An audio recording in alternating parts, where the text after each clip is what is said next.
ইতিহাস বাংলাদেশের শাসকদের আছে। আমার লাল সবুজের পতাকার দিকে যদি শকুনের মতো করে তাকান, আমরা লাখে লাখে কোটিতে কোটিতে প্রান্তে প্রান্তে আবু সাইদ হয়ে ফিরে আসবো এবং আপনাদেরকে রুখে দেব।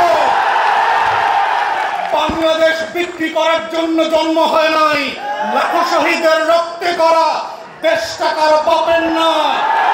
যারা গত বছর এবং গত 16-17 বছর ধরে বাংলাদেশটাকে দিনে রাতে দিল্লির কাছে বিক্রি করে দিয়েছে, তাদের বিরুদ্ধে যারা লড়াই করবার জন্য আসমান থেকে আবাবিলের মতো লাখে লাখে নাজিল হয়েছিল, আবু সাইদের মতো বুক পেতে দিয়েছিল, মুগ্ধের মতো পানি বিতরণ করতে করতে বলেছিল, যে নামই আপনি আসেন কোন শকুনের চোখকে বাংলাদেশ মেনে নেবে না। আপনি আওয়ামী লীগ নামে আসেন, আমরা আওয়ামী লীগ প্রতিহত করব। আপনি শেখ হাসিনার নামে আসেন, আমরা শেখ হাসিনাকে প্রতিহত করব। আপনি দিল্লির নামে আসেন, আমরা দিল্লিকে প্রতিহত করব। দিল্লিকে পরাজিত করার ইতিহাস বাংলাদেশের শাসকদের আছে।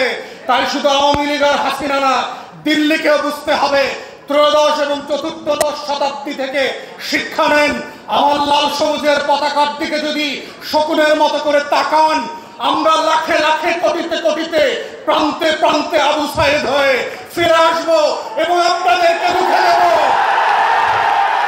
বাংলাদেশ বিক্রি করার জন্য জন্ম হয় নাই, লাখো শহীদের রক্তে করা দেশটা কারো পাবেন না। কোন বংশের কাছে, কোন ব্যক্তির কাছে আমরা বাংলাদেশ বন্ধক দেই নাই এবং দেব না। অতএব সেই বাস্তবতাই হচ্ছে নতুন করে আবার জুলাই যোদ্ধাদেরকে, আমরা যারা জুলাই রাজপথে ছিলাম, আমাদেরকে মাথায় রাখতে হবে এই রাষ্ট্রের শত্রু কারা।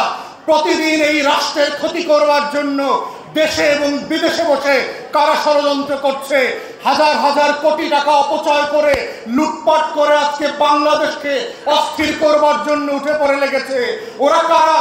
প্রতিদিন ফেসবুকে এবং ইউটিউবে বলবার চেষ্টা করছে, আগেই তো ভালো ছিলাম, 40 বছরে এত মত দেখি নাই। এই সুশীলরা কারা? গত 16 বছর যারা কলম ধরে নাই। ওই গণমাধ্যমগুলো কারা? গত 16 বছরে কোনো অন্যায়ের বিরুদ্ধে যারা কলম তোলে নাই, প্রতিবাদ করে নাই, বরং গণভবনে গিয়ে, বঙ্গভবনে গিয়ে তেল দিয়েছে শুধু এই রাষ্ট্রের ক্ষতি করে। তাদের কলমে সেদিন কালি ছিল না, আজকে কলমে এত কালি কোথায় আসছে? এগুলো আপনার কলমের কালি না, এগুলো আবু সাইদদের রক্তে করা বাংলাদেশের রক্তাক্ত কালি। এই কালির সাথে বেঈমানি আমরা আগেও মেনে নেই নাই, পরেও মেনে নেব না ইনশাআল্লাহ।